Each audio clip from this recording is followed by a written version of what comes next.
Bonjour Marc, merci d'avoir accepté mon offre et d'être ici aujourd'hui. Avant de commencer, est-ce que tu pourrais te présenter pour ceux qui ne te connaîtraient pas? Oui, bien sûr. Je m'appelle Marc Plamondon, je suis conseiller pédagogique au service éducatif du CSSDM. J'entame, dans le fond, ça fait 4 ans, je suis CP institutionnel. J'entame donc ma 5e année. J'étais prof avant, j'étais en soutien informatique, donc au DEP. Puis sinon, là, au CSSDM, là, je suis CP répondant de quelques centres. Je m'occupe des normes et modalités et du projet éducatif. Merci. Alors maintenant, sautons dans le vif du sujet. Comme tu le sais, le CSSDM est actuellement en processus d'actualisation de son PEVR et les centres, eux, actualisent le projet éducatif. Donc, si on parle du projet éducatif, est-ce que tu peux nous dire en simple qu'est-ce que ça sert, qu'est-ce que c'est et à quoi ça sert? Oui, bien sûr. Un projet éducatif, il faut voir ça d'emblée, là, c'est comme un outil, hein. C'est un outil stratégique. Sommairement, dans le fond, ça nous permet d'établir des objectifs, des orientations, donc un peu comme un plan de match.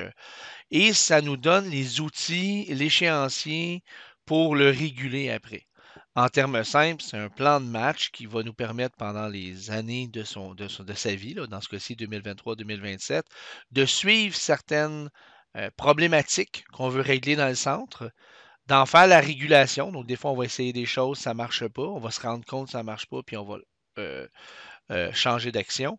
Et à la fin, de faire le bilan de est-ce que ça a fonctionné ou est-ce que ça n'a pas fonctionné malheureusement.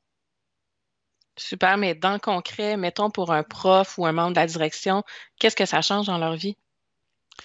C'est sûr qu'à très court terme, ça change pas tant de choses que ça, là. Vous allez élaborer un projet éducatif, demain matin, les murs ne deviennent pas roses, là. Euh, Par contre, c'est sûr que ça influence, ça oriente les décisions, surtout au niveau de la direction, parce que les objectifs, les enjeux, les orientations qu'on va retrouver dans un projet éducatif, c'est prioritaire. Ça doit passer un peu avant les autres, surtout même avant les autres. J'oserais dire que des fois, quand on parle, que ce soit les finances ou le temps, on peut comparer ça à des pointes de tarte. Ben, c'est sûr que la plus grosse part de cette pointe de tarte-là va aller au projet éducatif. Plus concrètement, ça peut nous servir aussi à revendiquer des fois des ressources. Quand on a un problème, quand on a identifié que c'était prioritaire, bien évidemment, la pointe de tarte de l'argent, la pointe de tarte du temps qu'on doit consacrer à ça, bien, ça nous permet de dire hey, hey, on n'en a pas assez, il va falloir en mettre plus. Ça nous permet, comme direction, par exemple, de demander dans le plan d'effectifs certaines choses. Évidemment, ça ne veut pas dire toujours qu'on les a, mais ça fait en sorte que ça met vraiment en lumière on a tel problème, on a identifié qu'on a besoin de telle solution, et là, d'aller faire les bonnes revendications. Pour le prof, c'est sûr que dans sa classe, des fois, ça peut l'inspirer par des pratiques pédagogiques probantes ou innovantes que des collègues auraient proposées en solution. Mais ça ne fait pas que tu perds ton autonomie. Ta classe, c'est ta classe. Par contre, ça peut te permettre, comme enseignant, de dire à la direction, regarde, c'est ça notre problème, c'est ça les moyens qu'on a choisis. Maintenant, il va falloir qu'on mette les ressources et le temps pour les soutenir. Donc, en gros, si je comprends bien, ça guide les actions, mais est-ce que ça peut, par exemple, limiter mes choix comme direction? Tu l'as mentionné un peu au niveau là, des limites dans la classe comme prof, mais est-ce que tu peux nous en parler un peu plus? Ben, c'est sûr que ça va guider mes choix, mais ça ne va pas les limiter. Une direction demeure capitaine de son navire et un enseignant capitaine de sa classe. Donc, dans le concret, ça ne limite pas tant les interactions ou les actions, j'oserais dire, là, de la direction ou des enseignants, mais ça les influence, ça leur donne des pistes. Et c'est sûr que si on s'est donné des moyens que personne n'a l'intention de suivre, ben peut-être que c'était pas les bons moyens à écrire dans notre projet éducatif. Tout à fait. Mais au-delà de son utilité, quel avantage il y a pour les enseignants, la direction et surtout les élèves à élaborer avec rigueur un projet éducatif? Un bon projet éducatif, ça part d'un portrait. Un portrait de notre école, un portrait de notre école ancré dans sa communauté. Fait que le premier avantage, je vous dirais, là, c'est de bien connaître son école. Des fois, on a peut-être, avec le temps, développé certains préjugés. Par exemple, nos élèves sont tous dans cette catégorie d'âge-là, ils viennent tous de l'immigration, ils viennent tous de tel endroit. Alors que quand on prend la photo, des fois, on se rend compte que ce n'était pas tout à fait ça.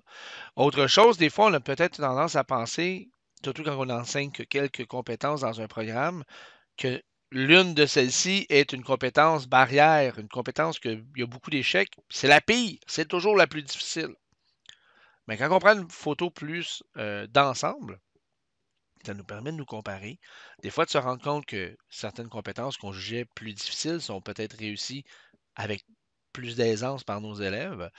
Alors que d'autres négligés, ben, sombrent un peu là, dans l'échec, puis des fois, on a tendance à pas toutes les constater tout de suite. L'autre chose, c'est que le projet éducatif, c'est pour le centre. Donc, ça permet de voir une portrait d'ensemble si le DPEPX va bien.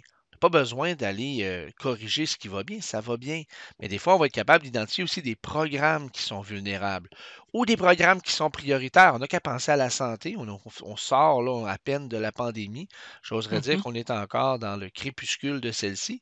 C'est sûr que les métiers de la santé dans la communauté montréalaise, ben, quand on prend le big picture, on se rend bien compte qu'ils sont extrêmement en demande à l'heure actuelle et qu'ils sont très importants dans les priorités du gouvernement. Donc, on va Mhm. pouvoir prioriser peut-être des actions pour soutenir ces programmes-là. Maintenant, pour l'élève, c'est sûr que c'est la réussite, le succès, l'avantage premier là, d'un projet éducatif. Parce que la mission première d'un projet éducatif, c'est le succès de nos élèves. C'est de viser la réussite de nos élèves. On peut parfois avoir des objectifs ou des enjeux qui sont un petit peu connexes, comme diminuer l'abandon, par exemple, ou avoir des objectifs en lien avec, je ne sais pas moi, un certain soutien pour les élèves parents, par exemple. Mais dans le simple, l'avantage premier pour les élèves, c'est que toute l'école va se mobiliser sur un enjeu qui vise essentiellement à l'aider à réussir et à finir son parcours. Merci. Maintenant, la question qui tue. Est-ce que toi, tu y crois vraiment au projet éducatif? C'est vraiment une bonne question. Je ne peux pas dire qu'au départ, j'y croyais. Moi, j'ai toujours trouvé que la gestion axée par les résultats, c'était comme une manière de mettre des chiffres pour justifier quasiment des salaires. Comme prof, en tout cas, c'était ma perception à l'époque. Puis comme bien des sujets, quand j'aime pas quelque chose, ben je lis dessus pour me confirmer que j'ai raison, que c'est de la chenoute, là.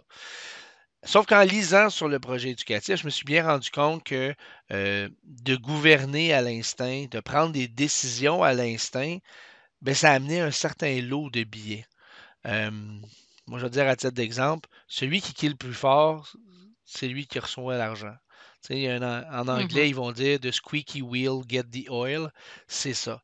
Alors que quand on fait un projet éducatif, la majorité silencieuse est bien entendue. Et là, nos décisions sont vraiment orientées vers les enjeux qu'on a identifiés. Fait que j'ai encore des fois des réserves quand certaines personnes, il y a des dérives, là. Il y a toujours des dérives dans tout, Mhm. puis qui prennent les chiffres pour du cash, puis qui s'en vont aveuglément dans une direction. Mais quand c'est bien fait, quand toute l'équipe de l'école, là, j'entends pas juste les profs, là, les CP, les services éducatifs complémentaires, le secrétariat, quand toute l'équipe est mise à contribution pour faire un beau portrait, pour définir des enjeux qui sont chers pour l'école, qui sont importants pour leurs élèves, oui, en ce temps-là, je pense que j'y crois, puis je pense que c'est possible de le faire. Merci, Marc, pour tes réponses. Si j'ai d'autres questions sur le projet éducatif, je peux te contacter? Ma boîte de courriel va, toi peut-être, mais peut-être pas tout le monde. Euh, c'est sûr que on est toute une équipe au service éducatif qui pouvons aider là, les centres. Chaque centre a un CP répondant qui est un peu une première ligne pour à peu près tous les sujets, en fait. Donc, si je suis une direction, conseiller pédagogique, j'ai des questions sur le projet éducatif, moi, je commencerai par là. Si je suis un enseignant, ben, j'irais peut-être plus demander à ma direction, à mon CP en premier. Si ça se trouve, il y a déjà l'information. Super. Merci, Marc, pour toutes ces réponses. Pas de souci. À bientôt. Bye bye. Bye.